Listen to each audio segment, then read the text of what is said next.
श्री स्वामी समर्थ. श्री स्वामी समर्थ. श्री स्वामी समर्थ. अध्याय 13वा. श्री गणेशाय नमः. शुक्ल पक्षीचा शशिकर वाढे जैसा उत्तरोत्तर तैसे हे स्वामी चरित्र. अध्यायाध्यायी वाढले. द्वादशोध्यायाच्या अंती श्रीपाद भट्ट बाळप्पा प्रती कपटयुक्तीने फसवू पाती परी झाले व्यर्थची. खिन्न झाला चोळप्पा म्हणे श्रीची पूर्ण कृपा मजहुनी तया बाळप्पा प्रिय असे झाला वर्तले ऐसे वर्तमान. बाळप्पा एकनिष्ठ धरून स्वामी सेवा रात्रंदिन अत्यानंदे करीत असे. स्वयंपाकादिक करावयासी लज्जा वाटत असे त्यासी. तया ते एक समयासी काय बोलती समर्थ निर्लज्जासी सानिध्य गुरु असे जाण निरंतर ऐसे बोलता सद्गुरू. बाळप्पा मनी समजला अनेक उपाय करुणा शुद्ध केले बाळप्पाचे मन. स्वामी विने दैवत अन्य नसोची थोर या जगी. सेवेकऱ्या माझी वरिष्ठ सुंदरबाई होती तेथे. तिने सेवेकरास नित्य त्रास द्यावा व्यर्थची. नाना प्रकारे बोलून करी सर्वाचा अपमान. परी बाळप्पावरी पूर्ण विश्वास होतो तियेचा. परी कोणी एके दिवशी मध्यरात्रीच्या समयासी लघुशंका लागती स्वामीसी. बाळप्पा ते उडविले श्रोते धरुनिया करी घेऊनी गेले बाहेरी. पाहुनिया ऐशी परी बाई अंतरी कोपली म्हणे याने येऊन स्वामी केले आपणा अधीन. माझे गेले श्रेष्ठपण अपमान झाला तैपासूनी बाळप्पासी त्रास देती अहर्निशी.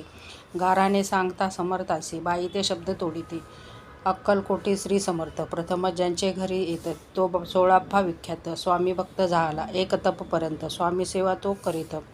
तयासी द्रव्याशा बहुत असे सांप्रत लागली. दिवाळीचा सण येत राजमंदिरा माझी समर्थ राहिले असता आनंदात. वर्तमान वर्तले कोण्या भक्ते समर्थासी अर्पिले होते चंद्रहारासी. सणानिमित्त त्या दिवशी अंगावरी घालावा राणीची या मनात.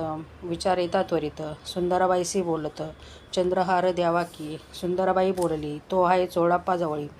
ऐसे ऐकता त्या काळी जमादार पाठविला गंगूलाल जमादार. चोळप्पा जवळी ये सत्वर म्हणे द्यावा जी चंद्रहार. राणीसाहेब मागती. चोळप्पा बोले तयासी हार नाही आम्हापासी. बाळप्पा ठेवितो तयासी तुम्ही मागून घ्यावा की. ऐसे ऐकुनी उत्तर गंगूलाल जमादार बाळप्पाजवळी येऊन सत्वर हार मागू लागला. बाळप्पा बोले उत्तर आपणापाशी चंद्रहार. परी चोळप्पाचे त्यावर सत्ता असे सर्वस्वी. ऐसे ऐकुनी बोलणे जमादार पुसे चोळप्पा कारणे. जबाब दिला चोळप्पाने बाळप्पा देती तरी घ्यायचे. ऐसे भाषण ऐकुनी जमादार परतून नृपमंदिरी येऊन वर्तमान सर्व सांगे. चोळप्पाची ऐकून कृती. राग आला राणी प्रती. सुंदराबाईने ही गोष्ट तयाविरुद्ध सांगितल्या. कारभार चोळप्पाचे करी जो होता आजवरी तो काढून त्यास दुरी करावे राणी म्हणत असे. पहिलेच होते बाईच्या मनी सहाय्य झाली आता राणी. सुंदराबाईच्या गगनी हर्ष तेव्हा न समावे. चोळप्पाने आजवरी केली समर्थाची चाकरी धनप्राप्ती तया भारी. समर्थ कृपे होत असे असो एके अवसरी. काय झाले नवलपरी बैसली समर्थाची स्वारी. भक्तमंडळी वेष्टीत एक वस्त्र तयावेळी घडले होते श्री जवळी. तयाची करुनिया झोळी समर्थ करी घेतली. अल्लक शब्दाचा उच्चारिला म्हणती भिक्षा द्या आम्हाला.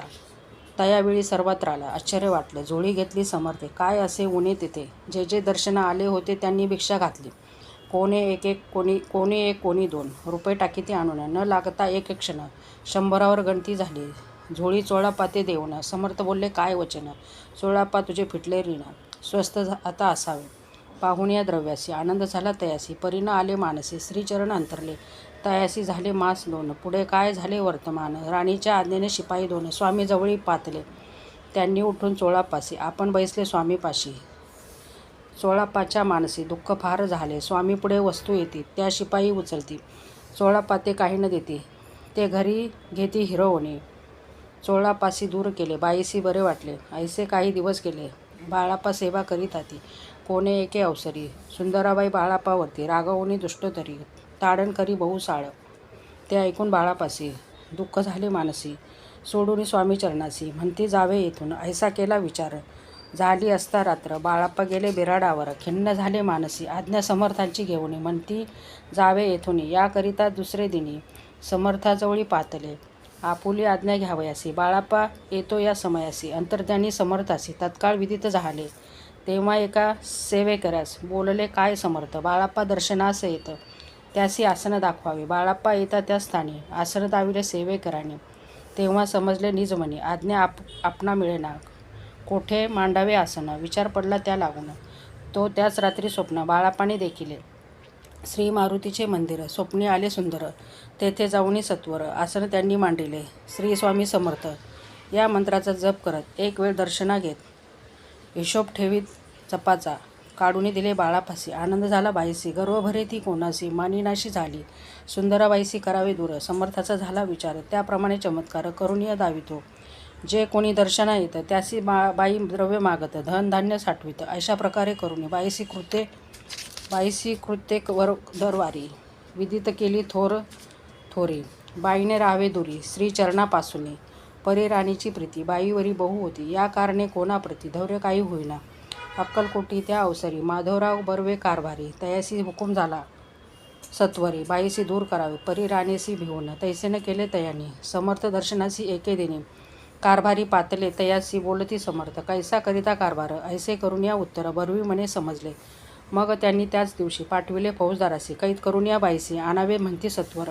आज्ञेप्रमाणे सत्वर बाईसी बांधी फौजदार. बाई करी शोक फार घेत उर बडवूनी.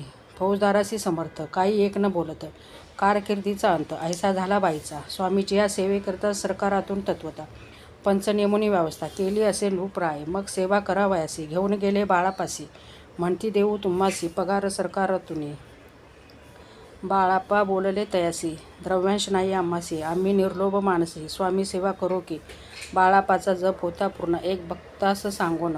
करविले श्रीनी उद्यापन हिशेब जपाचा घेतला बाळापाणी चाकरी. एक तप सरासरी केली उत्तम प्रकारे. समर्था ते प्रिय झाले अक्कलकोट नगरात. अद्यापि बाळाप्पा राहत श्रीपादुकांची पूजा करीत निराहार राहून. जे जे झाले स्वामी भक्त त्यात बाळाप्पा श्रेष्ठ. तयावरी श्री समर्थ करीत होते प्रेमभाव दृढ निश्चय आणि भक्ती.